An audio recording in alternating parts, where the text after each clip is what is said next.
Salam jumpa anak-anak. Kita bertemu lagi, kita mau belajar materi tentang gerak. Kapan benda dikatakan bergerak? Benda dikatakan bergerak itu apabila berubah posisinya dari suatu titik acuan tertentu. Jadi suatu benda itu bisa dikatakan bergerak terhadap titik acuan yang satu, belum tentu bergerak terhadap titik acuan yang lain. Contohnya, jika kalian bersepeda dari rumah kalian ke sekolah, maka kalian bisa dikatakan bergerak itu seandainya titik acuannya rumah atau titik acuannya sekolah.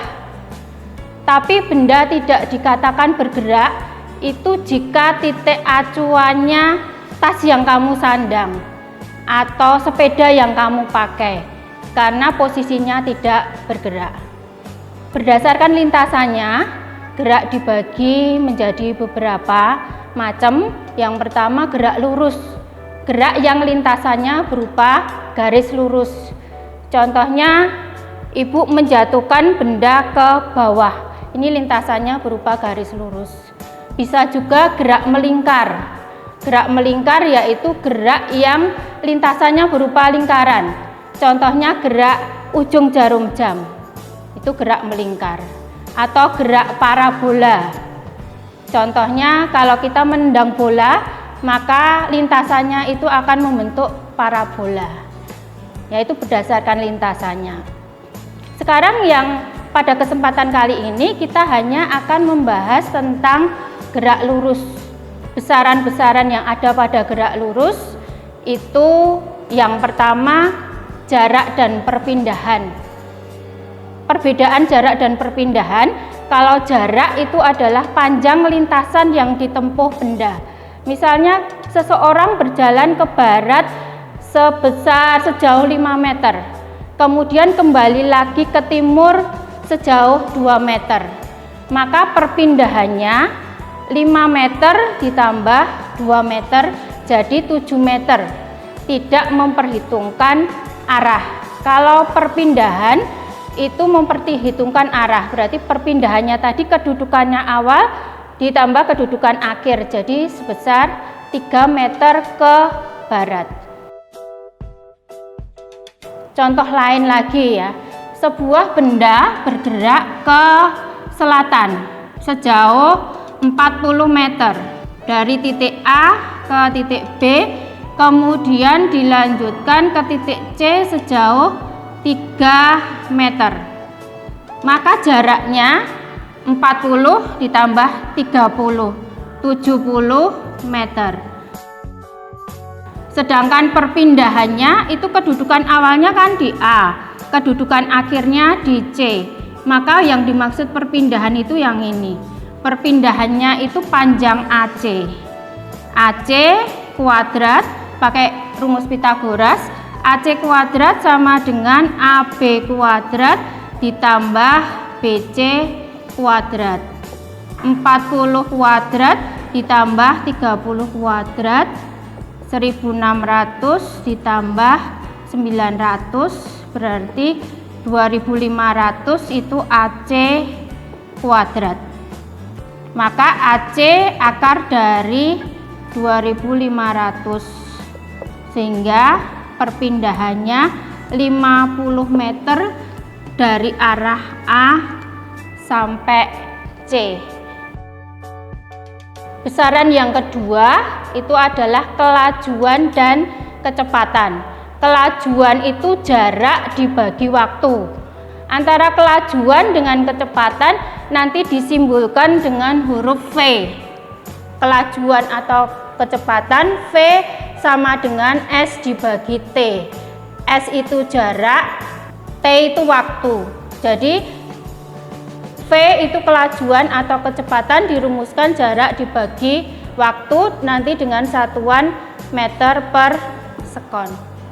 Gerak berdasarkan kecepatannya dibagi menjadi dua, yaitu gerak lurus beraturan GLB dan gerak lurus berubah beraturan atau GLBB.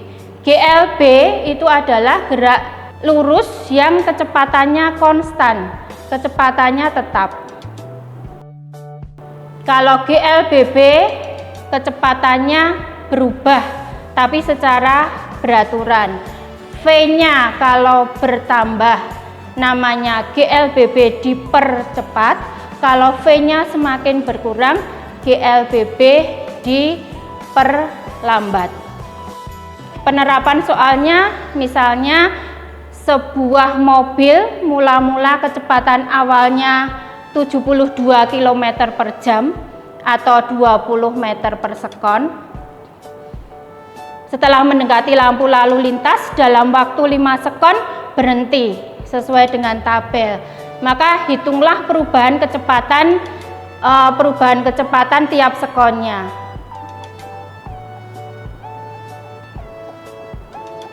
Kecepatan mula-mula 20 terus nanti berkurang. Kita disuruh menghitung perubahan kecepatannya tiap detik. Maka perubahan kecepatan itu delta V dibagi delta T.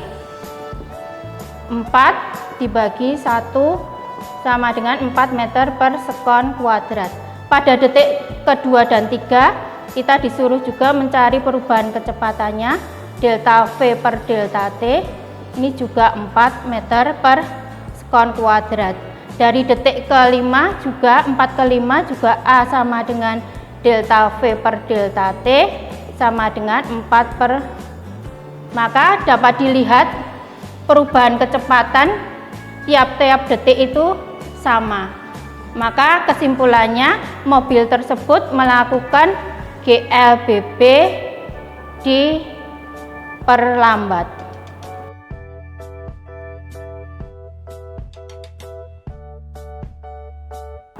Percepatan itu tidak hanya pada saat benda secara horizontal, secara vertikal itu juga ada yang namanya percepatan. Contohnya kalau kita menjatuhkan benda ke bawah, maka kan kecepatannya makin besar karena adanya percepatan gravitasi. Percepatan gravitasi bumi kita itu 9,8 meter per sekon kuadrat. Kalau dibulatkan menjadi 10 meter per sekon kuadrat. Contohnya, misalnya sebuah buah yang sudah matang berada di atas pohon jatuh ke bawah dengan percepatan 10 meter per sekon. Tadi sesuai percepatan gravitasi. Berapa kecepatan setelah 5 sekon? Maka kecepatannya nanti kan semakin bertambah. Berapa kecepatannya setelah 5 sekon? Kan rumusnya A sama dengan delta V per delta T. A itu 10 sama dengan delta V dibagi 5. Delta V sama dengan 10 kali 5, 50 meter per sekon. Delta V selisih kecepatan itu kan kecepatan akhir dikurangi kecepatan awal. Jadi 50 dikurangi 0 sama dengan 50 meter per sekon kuadrat. Demikian anak-anak pembahasan kita pada hari ini tentang gerak. Nah, semoga bermanfaat. Selamat belajar.